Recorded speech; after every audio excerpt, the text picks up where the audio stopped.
एक बार फिर से आपको बताते हैं कि कोरोना हॉटस्पॉट को कंट्रोल करने में राजस्थान सफल रहा है। चिकित्सा मंत्री डॉक्टर रघु शर्मा ने दावा किया है कि लगातार हॉटस्पॉट बन रहे हैं, लेकिन कंट्रोल भी किया जा रहा है। क्या कुछ कहा है चिकित्सा मंत्री ने, आपको सुनाते हैं। जिन्हें निरोगी राजस्थान के संकल्प के साथ एक नया अभियान शुरू किया था प्रदेश के अंदर, और उसकी तैयारी के लिए हमने जो राजस्थान के 42,000 रेवेन्यू विलेजेस थे, वहां पे चिकित्सा मित्र, एक हमारी बहन और एक हमारे भाई, उनको हमने चिकित्सा मित्र बनाया और उनकी ट्रेनिंग का प्रोग्राम भी शुरू कर दिया। इसी बीच में कोरोना आ गया। जब 2 मार्च को पहला कोरोना का पॉजिटिव केस यहां आया सामने, तब हमारे पास टेस्टिंग फैसिलिटी नहीं थी पूरे स्टेट के अंदर। ये जो मुख्यमंत्री जी की कल्पना के अनुसार ही राजस्थान में तैयारियां हुई है और उनके खुद की देखरेख में हुई है। राजस्थान में 2 मार्च से लेके आज 25 अप्रैल है, 0 से हम 5,000 से ज्यादा की टेस्टिंग कैपेसिटी पे पहुंच गए हैं। पूरे मेडिकल कॉलेज से जुड़े हुए जो अस्पताल हैं, उसमें रैपिड रेस्पॉन्स की टीमें बनाई गई। 1 लाख क्वारंटाइन बेड चिन्हित करने की बात की गई। 23,000 हमारे जो आइसोलेशन के बेड है वो चिन्हित करने की बात की गई, और जांच की सुविधा बढ़ाने की बात की गई। हमने 10 जगह पे आज जांच की सुविधा बढ़ा दी है। आने वाले 7-8 दिन में हम 10,000 टेस्ट पर डे करने की स्थिति में आ जाएंगे। उसके अलावा उन्होंने सारे पॉलिटिकल पार्टीज को कॉन्फिडेंस में लिया, सारे धर्मगुरुओं को कॉन्फिडेंस में लिया।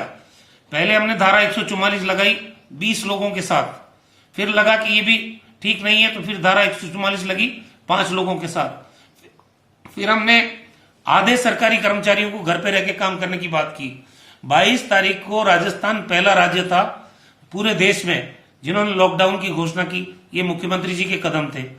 तो जिस तरह से हमारे रिटायर्ड डॉक्टर्स को कॉन्फिडेंस में लिया, जिस तरह हमारे एनजीओ थे या सोशल एक्टिविस्ट थे, उनको कॉन्फिडेंस में लिया, पूरे राजस्थान के आम आवाम को कॉन्फिडेंस में लेके, और जिस तरह से एडवाइजरियां जारी की गई और कैंपेन चलाया गया एजुकेट करने के लिए आम आदमी को, ये राजस्थान सतर्क का स्लोगन जो दिया है, उसमें कैसे सोशल डिस्टेंसिंग रखनी है, कैसे बार बार हाथ धोना है, कैसे आपको सावधानी रखनी है, साफ सफाई रखनी है, ये तमाम चीजें एजुकेट करने का काम एक तरफ विज्ञापनों के माध्यम से ये चलता रहा। राजस्थान में पूरे मेडिकल कॉलेजेस में रैपिड रिस्पांस की टीमें बनी। राजस्थान में जो हेल्थ वर्कर्स की टीमें 27,000, वो घर घर जाके एक्टिव सर्विलेंस के काम करने के लिए वो टीमें तैयार की गई। पैसिव सर्विलेंस का काम ओपीडी में चलता रहे।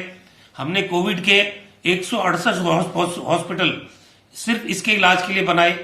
मेडिकल कॉलेज से जुड़े अस्पतालों में हर अस्पताल में 500 बेड सिर्फ कोरोना से संक्रमित मरीजों के लिए रख के ओपीडी अलग बनाई गई, ताकि जो दूसरे मरीज हैं उनसे हम कोरोना पॉजिटिव मरीजों को या कोरोना के मरीजों को अलग रख सकें।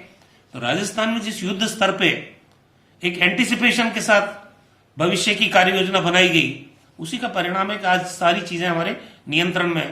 अभी आप इंस्टीट्यूशनल क्वारंटाइन में हमारे पास 32,000 लोग हैं। आज होम क्वारंटाइन भी 6 लाख लोग से ज्यादा होम क्वारंटाइन में है। हमने कंटेनमेंट जोन तैयार किया, 1 kilometre, 3 kilometre, 5 kilometre, 5 kilometre buffer zone होता है, उसमें जिस तरह से एक्टिव कर्फ्यू लगाया गया, बॉर्डर सील किए गए, 48 जगह कर्फ्यू लगाना पड़ा, लगाया गया। हमारा जो प्रशासनिक अमला है या पुलिस डिपार्टमेंट है या हेल्थ डिपार्टमेंट की टीम है, तीनों में जिस ढंग का कोऑर्डिनेशन रहा, लोगों का मूवमेंट रोका है। आज 1 करोड़ बीपीएल परिवारों को, हमारे जो स्टेट बीपीएल है या अंत्योदय परिवार है, उनको 2 महीने का राशन, ताकि उनको इस लॉकडाउन की अवधि में कम से कम परेशानी हो, उनको पहुंचाया गया एडवांस राशन। 78 लाख लोगों को पेंशन उनकी 2 महीने की वो दी गई। 31 लाख से ज्यादा मजदूर थे, उनके अकाउंट में 2,500 रुपए पहुंचाए गए, ताकि इस दौरान किसी को कोई परेशानी नहीं हो। इसमें पहली बार जिला कलेक्टर्स के माध्यम से सर्वे किया गया डेस्टिट्यूट्स का, जो बेसहारा लोग हैं, स्ट्रीट वेंडर्स हैं, दिहाड़ी मजदूर हैं। 1.5 लाख ऐसे लोग चिन्हित किए गए जो किसी स्कीम के कवरेज में नहीं आ रहे थे। उनको 2,500 रुपए या तो नकद, या अगर अकाउंट है तो अकाउंट में दिए गए। सूखा राशन दिया गया उनको। लाखों लोगों के लिए कुक्ड फूड शहरों में भी और देहातों में भी दिया गया। इसमें स्वयंसेवी संस्थाओं का और दानदाताओं का, भामाशाहों का सहयोग लिया गया।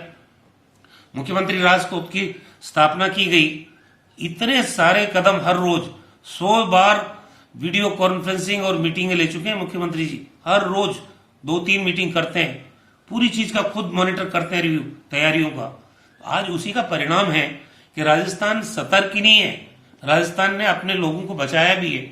चाहे हमारे जो लोग दूसरे राज्यों से यहाँ आए, उनकी स्क्रीनिंग का काम है, उनके खाने पीने का अरेंजमेंट है, बाहर के मजदूरों के खाने पीने का अरेंजमेंट है, इन तमाम चीजों की सुविधा विकसित की। कलेक्टर्स को नोडल अधिकारी बनाया गया और एक एक एडीएम स्तर के आदमी को कंट्रोल रूम का, जिले के स्तर पर जो कंट्रोल रूम बना उसका इंचार्ज बनाया गया।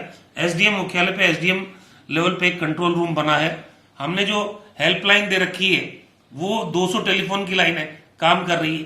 हमारे ऐप बने हैं जो संक्रमित लोगों की एक्टिविटीज को, जिनको क्वारंटाइन में रखा गया है, उनकी एक्टिविटीज को मॉनिटर करने के लिए हमारे डीओआईटी डिपार्टमेंट की तरह पूरा उनकी मॉनिटरिंग की जा रही है। कुल मिला के राजस्थान सतर्क है और राजस्थान कामयाब है अपने लोगों को बचाने के लिए, और ये मुख्यमंत्री जी की दीर्घकालीन सोच का परिणाम है।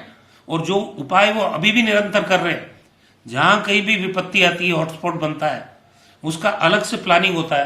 रामगंज में हमने बहुत घनी आबादी थी, जनसंख्या आधारित मैपिंग की गई पूरे इलाके की। 30 क्लस्टर्स में पूरे इलाके को डिवाइड किया गया। हर क्लस्टर से 21 सैंपल हर रोज लेने का निश्चय किया गया।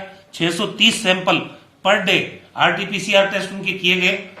आज उसी का नतीजा है। हमारे यहाँ पेंडेंसी ज्यादा थी क्योंकि टेस्टिंग सुविधा जो हम बढ़ा रहे थे उसके अलावा सैंपल हमने ज्यादा लिए, तो पेंडेंसी खत्म करने के लिए मुख्यमंत्री जी ने दिल्ली भेजे पेंडिंग सैंपल्स की जांच, ताकि सही स्थिति आ जाए और हम अपना रेस्क्यू ऑपरेशन शुरू कर दें।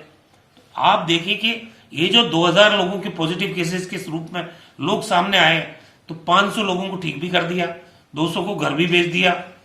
आज स्थितियां राजस्थान में नियंत्रण में है। जो क्वारंटाइन, सरकारी क्वारंटाइन में लोग हैं, उन लोगों को जिस ढंग से बेहतर तरीके से रख रही है हमारी सरकार, उनको नाश्ता मिल रहा है, खाना मिल रहा है, रात का खाना मिल रहा है, उनके रहने खाने की सारी व्यवस्थाएं खुद मॉनिटर की जा रही है सीनियर अधिकारियों के द्वारा।